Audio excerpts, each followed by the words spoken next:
नमस्कार दोस्तों।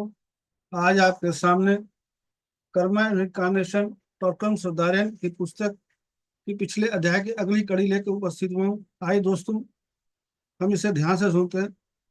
अध्याय 8वां, अन्य संसार और कर्म। एक अधर्मी व्यक्ति वह व्यक्ति होता है जो प्रकृति के नियमों के साथ टकराव रखता है। वह प्रकृति के नियमों और खुद के बीच टकराव पैदा कर रहा है। इसलिए महान लोग आते हैं और कहते हैं, हम भूकंप और प्रलय और बाढ़ से शहर को जलाने जा रहे हैं। इस समय हमारे पास बहुत सौर हैं। इसलिए शिक्षण कहता है, हम आपको बाढ़ भेजते हैं, लेकिन आप कभी नहीं जागते। आप वही काम करना जारी रखते हैं जो आप कर रहे थे।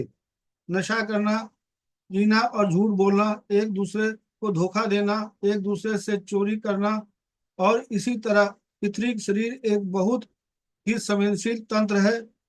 महान ऋषि कहते हैं, यदि आप दूरदर्शी हैं और किसी ऐसे व्यक्ति को देखते हैं जो कार्य कर रहा है, तो उसके इतने शरीर को देखें।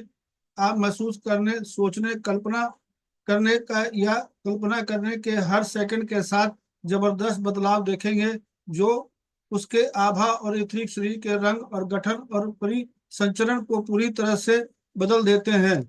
हमारी अधिकांश बीमारियां और स्वास्थ्य इथरिक शरीर और आभा पर निर्भर करते हैं।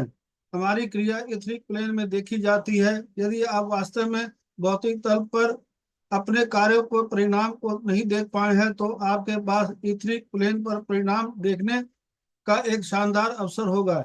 यदि आपके पास देखने वाली आंखें हैं, आप एक सुपर मनोचिकित्सक, एक सुपर मनोवैज्ञानिक बन जाते हैं, क्योंकि आप वास्तव में देखते हैं कि आपकी आभा में क्या हो रहा है।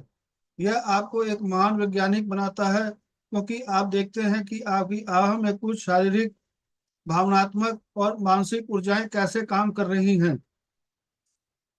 हमारा पूरा जीवन हमारी आभा का प्रतिबिंब है। हमारी आभा बताती है कि भविष्य में हमारे साथ क्या होगा।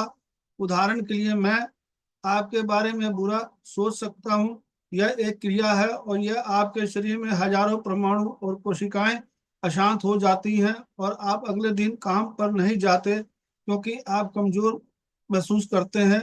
नौकरी को नुकसान हुआ। कोई व्यक्ति जो आपकी जगह पर काम करने आया था, उसका एक्सीडेंट हो गया। चूंकि उसका एक्सीडेंट हुआ था, इसलिए बॉस को $10,000 का नुकसान हुआ। चूंकि उसे $10,000 चुकाने थे, इसलिए वह इतना गुस्सा था कि उसने जाकर दूसरे व्यक्ति को चोट पहुंचाई। तो कई वकीलों को झूठ बोलकर पैसा कमाना शुरू कर दिया। पैसा उनके बच्चों को हस्तांतरित कर दिया गया और वे उस पैसे से जीते थे जो वकीलों के झूठ से लाया गया था। सारा पैसा झूठ से कमाया गया था, इसमें कोई वास्तविकता नहीं थी। अब आपको इस जीवन में प्रकट होने से पहले इथरिक प्लेन पर देख सकते हैं। आप इतने महान वैज्ञानिक बन जाते हैं, लेकिन आपको देखने वाली आंखें विकसित करनी होगी। दोस्तों, ये अध्याय यहीं तक। कल फिर इसकी अगली कड़ी लेकर आपके साथ उपस्थित होऊंगा। धन्यवाद। Thank you.